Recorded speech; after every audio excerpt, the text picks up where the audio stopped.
2 րոպե հարցի համար, 3 րոպե պատասխանի համար առանց արձագանքի հնարավորության, որպեսզի կարողանանք բոլորս հարցերը տալ։ Համեցեք, պարոն Գաբրելյան։ Շնորհակալ եմ, պարոն Քոջարյան, շնորհակալ եմ տիկին նախարար։ Մի ճշգրտող հարց, երբ ասում ենք 200 դրամ, այդ հարկերը ներառյալ ենք, չի ասում, որովհետև 200,000 հարկերը ներառել։ Սա շատ կարևոր է, որովհետև մեր հասարակության մեջ ընդունված չի այդ հարկերը հանած, այսինքն այն մարդը, որ այս պայն երբ որ հարկերը հանում են, կազմում է մոտավորապես 149,000 դրամ, այսինքն այն մարդիկ, ովքեր 149,000 դրամ իրանց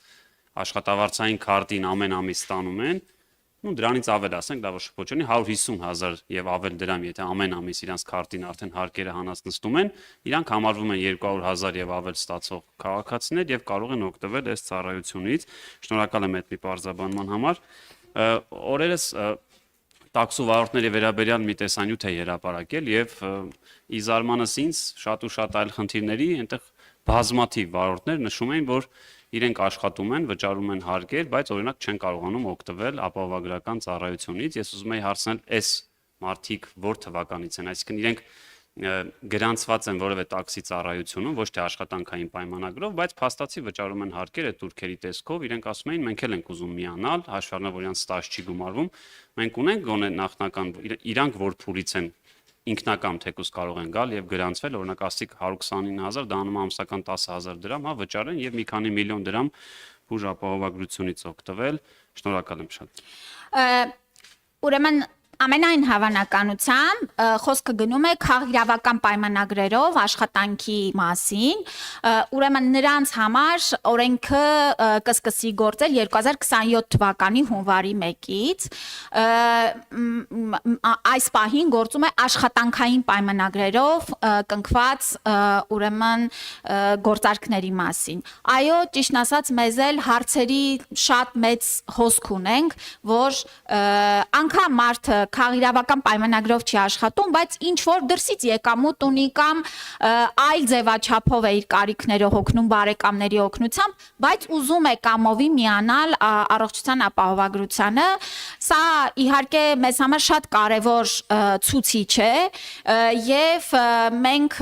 նախատեսել էինք, որ կամավոր ապահովագրությանը միանալու համակարգը կգործի 2028 թվականի հունվարի 1-ից, բայց այնուամենայնիվ մենք մոնիտորինգ կիրականացնենք առաջի 6 ամիսներին եւ միասին էլ կքննարկենք արդյոք 2027 թվականի հունվարի 1-ից կարող ենք այս խումբը եւս ընդգրկել, բայց քաղաքական պայմանագրերով 2027 թվականի հունվարի 1-ից եւս կարողանալու է այս համակարգից օգտվել։ Եթե կարելի է ես այստեղ մի բան էլ ավելացնեմ, նաև մենք ունենք մի այլ շատ հետաքրքիր արձագանքներ գործատուների եւ կողմից, որ քաղաքացիները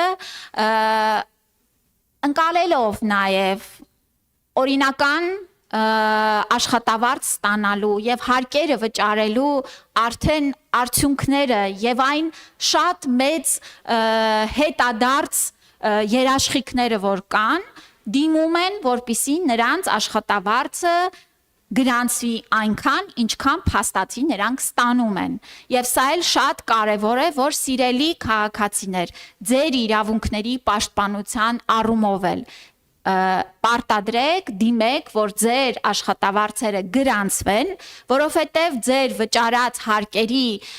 հետ վերադարձը ձեզ անգամներով 100 հազարավոր դրամներով ավել է, քան թե այդ ժամանակ վճարած հարկերը։